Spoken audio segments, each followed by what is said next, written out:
Nesmieme byť ako olení, kým na niektorých miestach západnej pologule bolo možné vidieť zatmenie slnka. Na niektorých miestach východnej pologule pozorujeme v týchto dňoch zatmenie myslí.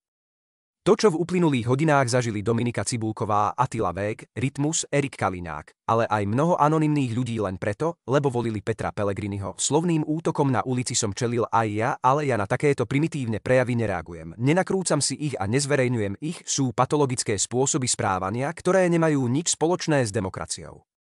Žasnem, že podpredsedníčka KDH Martina Holečková je schopná napísať v reakcii na verbálny atak agresívneho muža, že Kalinák žne čo zasial. To znie rovnako hlúpo a nehorázne ako povedať, že obeť znásilnenia si za to môže sama. Keď už aj politickí lídri strácajú mieru pre slušnosť, respektíve práve sa odkopali, že slušné Slovensko pre nich nebolo ničím iným ako účelovou taktikou, ako sa dostať k moci, musíme sa pýtať, kto má byť tou morálnou inštanciou, ktorá povie: už stačilo. Rád by som v tejto situácii poznal názor nejakého renomovaného psychológa, čo sa to so slovenskou spoločnosťou deje. Len prosím, nie takého ako uplakaný Matúš Bakita, ktorý si urobil zo seba ľútosti v denníku N živnosť a ľuďom sklamaným z volieb radí, aby si dali lieky na upokojenie.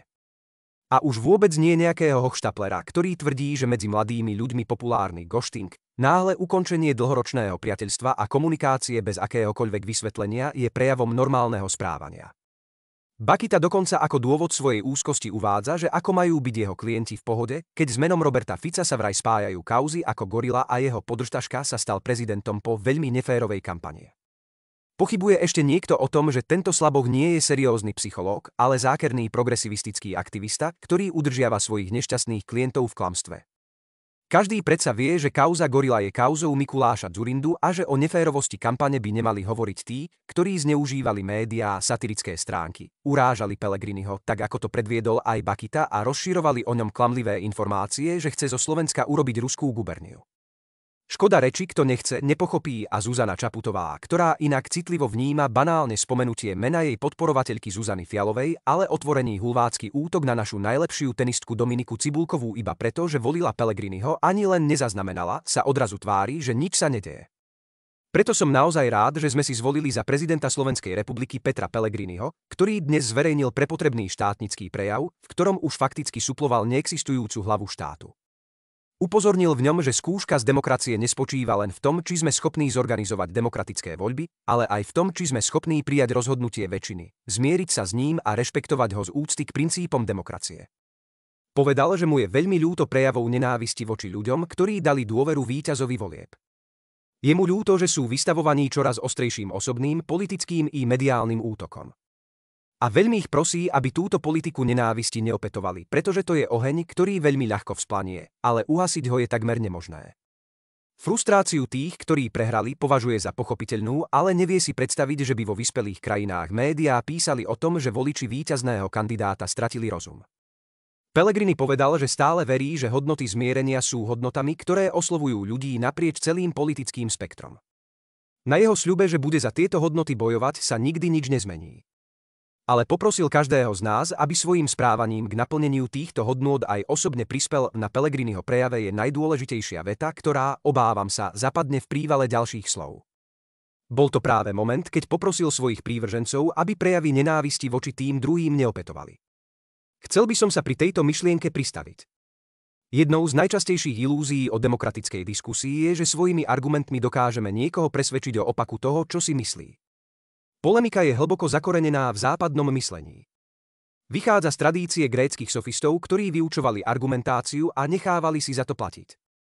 Pod argumentáciou však nemali na mysli to, že sa chcú pomocou nej dopátrať k pravde, ale že chcú oponenta poraziť. Sú teda skôr predchodcami politických marketérov ako filozofov. Náš spôsob diskusie však určilo niečo, k čomu sa dnes už nikto nehlási: inkvizičné procesy. Inkvizítor by napriek svojej povesti považoval za nečestné, keby bol kacír odsúdený bez toho, aby mal možnosť jeho žalobu napadnúť. Preto určil špeciálnu, obyčajne vysoko učenú osobu, ktorá zohrávala úlohu tzv. Advocatus diaboli, diablov advokát. Ale pozor! Jeho úlohou nebolo brániť kacíra, ale pomôcť inkvizícii lepšie argumentovať, a práve z tejto tradície vychádza polemika v západnej kultúre dodnes. Hodnota argumentácie nespočíva v tom, aby sme sa v dialógu spoločne priblížili k pravde, ale aby sme zničili protivníka. Pravda si vyžaduje skúmanie, tu však dominantnú úlohu zohráva nepriateľský postoj a boj za každú cenu, aj keď viete, že pravdu nemáte. Trochu sa to ponáša na súdne konanie. Skúmanie pravdy v ňom nahrádza polarizácia a cieľom je výhra, nie lepšie pochopenie reality. Možno už tušíte, kam tým smerujem. Človeka, ktorý sa pozerá na svet cez čierne alebo ružové okuliare, nedokážete presvedčiť, že svet je taký, ako ho vidíte vy. Toto dokážu pochopiť len ľudia, ktorí sa pozerajú na svet bez okuliarov. Ešte nikto nikdy nepresvedčil prívržencov opačného tábora v politickej diskusii. To je základný omyl. Vy môžete osloviť svojou argumentáciou na najvýš tých, ktorí váhajú, sú zmetení alebo nerozhodnutí, ale najčastejšie iba upevňujete presvedčenie vlastného tábora a pomáhate mu lepšie argumentovať. Mnohí z vás, vrátane koaličných politikov, mi ďakovali po parlamentných i prezidentských voľbách, že je to aj moja zásluha, ako to dopadlo. Možno som k tomu prispel nejakým skromným dielom, ale uvedomte si, že presvedčeného prívrženca progresívneho Slovenska, Sasky alebo Ivana Korčoka by som nikdy nepresvedčil nie preto, že by mali lepšie argumenty, ale preto, lebo ich postoj je založený na viere. Keď som v uplynulých dňoch videl zjapať prívržencov opozície na nekonfliktného a ústretového Petra Pellegriniho, že šíri nenávisť, tak som pochopil, že pre väčšinu ľudí sú pocity dôležitejšie ako fakty, pre progresívcov celkom určite. Je to neuveriteľné, ale v týchto dňoch to vyzerá, ako by sme žili nie v odlišných krajinách, nie v odlišných civilizáciách, nie na odlišných planétach, ale v paralelných vesmíroch, v ktorých neplatí vôbec nič z toho, čo je samozrejmé u nás, ako by sme nemali nič spoločné, dokonca ani fyzikálne zákony. A tak jediné, čo má zmysel, ak chceme znižovať napätie v spoločnosti, je obracať sa na vlastných ľudí, teda na tých, ktorých dokážeme ovplyvniť.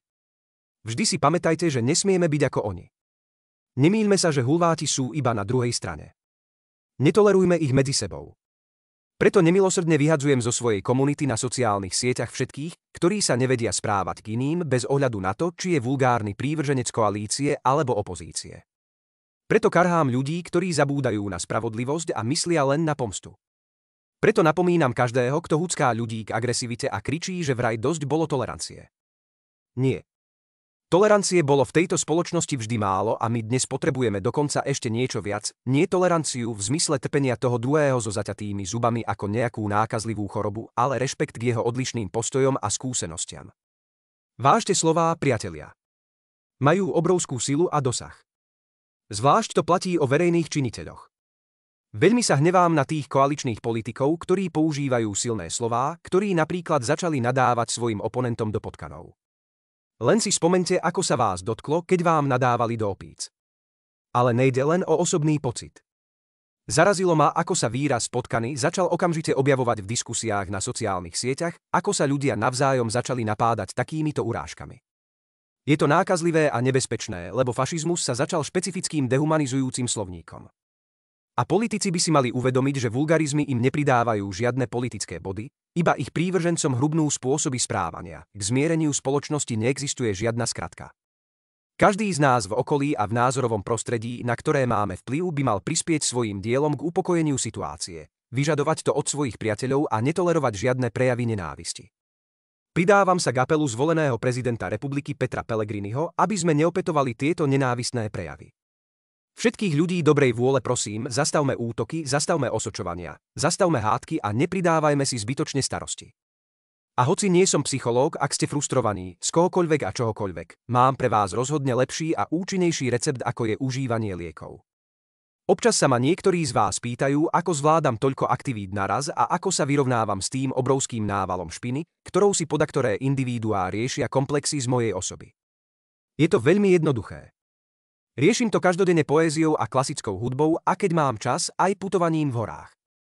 Jednoducho vždy pred spaním a krátko po zobudení nechám do seba prúdiť svoju dennú dávku krásna, ktorá ma udrží mimo hladiny akýchkoľvek temných myšlienok. V prírode zasa nachádzam svoje vnútorné šťastie. Svet je nádherný a nechajte na seba pôsobiť vždy len to, čo vám prospieva. Tak zostane vaša myseľ i srdce ako rytier v brnení.